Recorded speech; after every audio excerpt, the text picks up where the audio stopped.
আজ দুপুরে বানিয়েছি লাল লাল ঝাল ঝাল চিকেন। তো তার জন্য প্রথমে একটা মিক্সিং জারের মধ্যে নিয়েছি আদা রসুন গোটা জিরে 2 চামচের মতো, আর নিয়েছি শুকনো লঙ্কা গোলমরিচ আর সামান্য জল দিয়ে পেস্ট করে নিচ্ছি এটাকে। এদিকে মাংসটাকেও ম্যারিনেট করে নিচ্ছি। প্রথমে 1 কেজির মতো মুরগির মাংস বেশ ভালো করে জলে ধুয়ে পরিষ্কার করে নিয়েছি।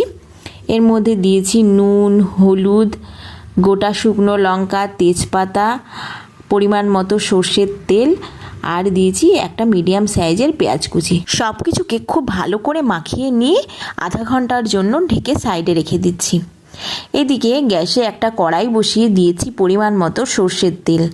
ওই তেলেই প্রথমে আলুগুলোকে ভেজে তুলে রাখছি। বাঙালিদের চিকেনে আলু থাকবে না তা আবার হয় নাকি? তাই এখানে কিন্তু প্রায় 4 থেকে 5টা আলু আমি ডুমু করে কেটে ভেজে নিয়েছি।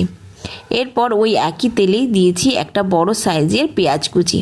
পেঁয়াজটাকে একটু হালকা ভেজে নিয়ে দিয়েছি ওই মশলাটা, যে মশলাটা আমি মিক্সিতে পেস্ট করে রাখলাম সেটা।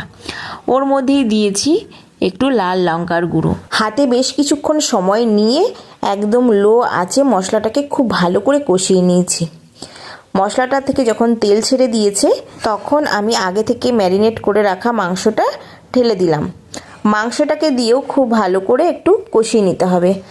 আমি গ্যাসের ফ্লেম মিডিয়াম রেখে ঢাকা চাপা দিয়ে মাংসটাকে কষিয়ে নিচ্ছি। আমি ঢাকা দিয়ে মাংসটাকে খুব ভালো করে কষিয়ে নিচ্ছি।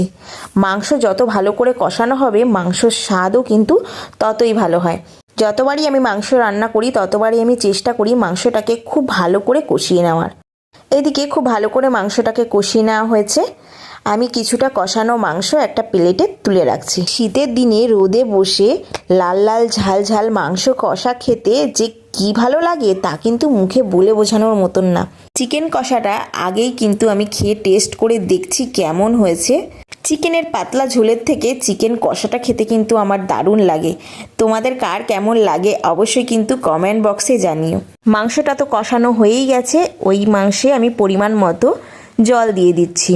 জলটা দিয়ে গ্যাসের ফ্লেমটা হাই করে ঢাকা দিয়ে রাখলাম প্রায় 10 মিনিটের মতো। 10 মিনিট পর ঢাকাটা খুলে নিয়েছি। মাংসটা প্রায় হয়েই গেছে।